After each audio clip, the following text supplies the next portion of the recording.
Oh boy. Oh boy.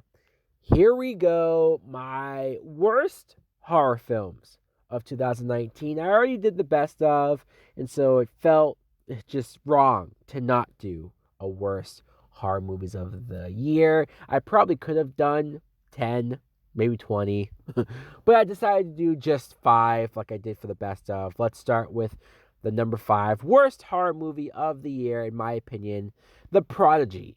The Prodigy was a movie that I thought had an interesting premise. At least it could have been interesting, right? You have the son who's possessed by a serial killer. And I know that's kind of sort of like Child's Play. It's kind of sort of like The Omen. So I guess not original, and I guess not something we've never seen before, but I was still willing to see where it went. I was still willing to see if it would give me that tension.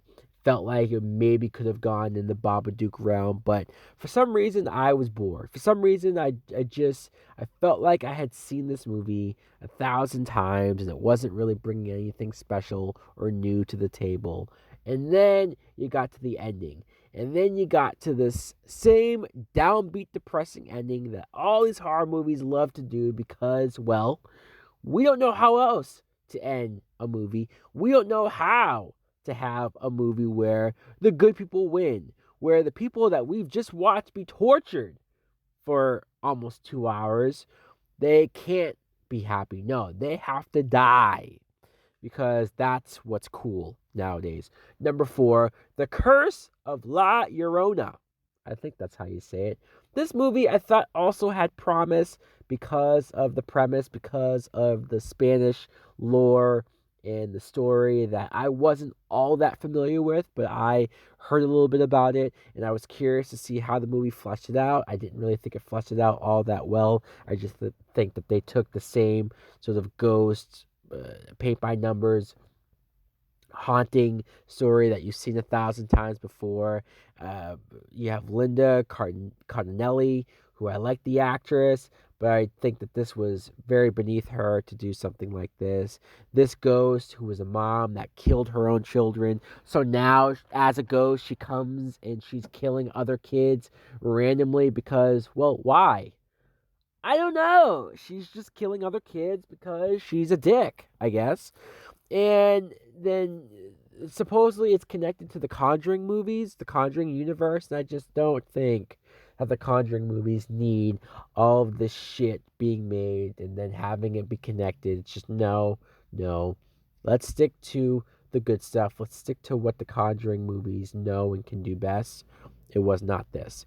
Number 3, Polaroid. This movie was delayed for like what, 2 or 3 years? It was supposed to come out so long ago. I remember seeing the trailer for this movie back in like 2016. And they just finally put it out now. I can easily tell why, because of how bad the acting is, because of how dumb the premise is. A cursed camera that when you take a picture of somebody, anybody, it tells you basically that you're next, that this ghost that feeds off of the camera will kill you. And it just thought, oh, how many of these dumb object possession curse movies do we have to sit through before they finally just decide, hey, let's possess somebody's finger? Oh, we've done that. Idle Hands, and that movie was actually fun and enjoyable. Not this one though.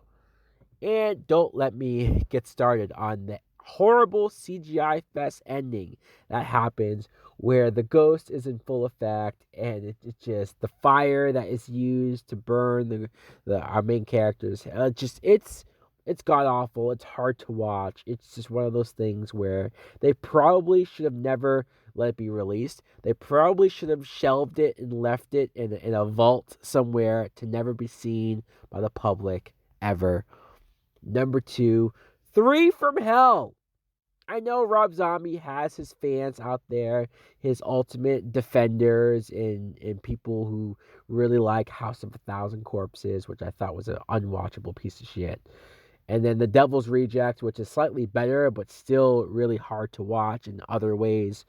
And I think by the time you get to this movie, Because, hey, House of a Thousand Corpses, that was Rob Zombie's first film. You could have excuses that he was trying things out, editing styles, making it look like a music video. It's like, okay, fine. And it's in the point of view of your killers, your bad people. So, all right, fine. It's going to be told weird. But by the time it's 2019, we get to, and he's done so many movies since, including a Halloween remake. Rob Zombie just can't direct. I'm convinced. I'm convinced he just doesn't know how to direct. How he has these weird angles, these weird, like, he puts the camera, I swear, upside down in some shots, and he just doesn't know what the hell he's doing. And he discovers a filter, he discovers one new editing technique, and he reuses it over and over and over and over again. I can't take the dialogue and the constant swearing and the fuck over and over again. Rob Zombie just needs to do something different. He needs new dialogue. He needs a new writer. He needs a new director. Put your name on it, but have somebody else really do it. Stop hiring your wife, Sherry Moon Zombie. I know you think she's hot, but you put her in every single little fucking thing, and it's sickening. And the whole idea that these characters are almost untouchable and it makes everyone else in the film seem incompetent and seem dumb and it's more of the same shit that you've been doing 15-20 years now.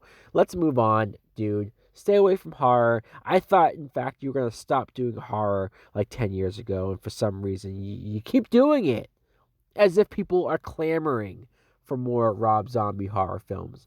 But for my number one worst horror movie of 2019, this, I bet, is another film that people haven't heard of unless you've already seen my review of it. Return to Horror Hotel. Oh boy. Oh boy, oh boy, oh boy. The only reason why the other films aren't higher on the list than this one is because this film is complete and total utter dog shit.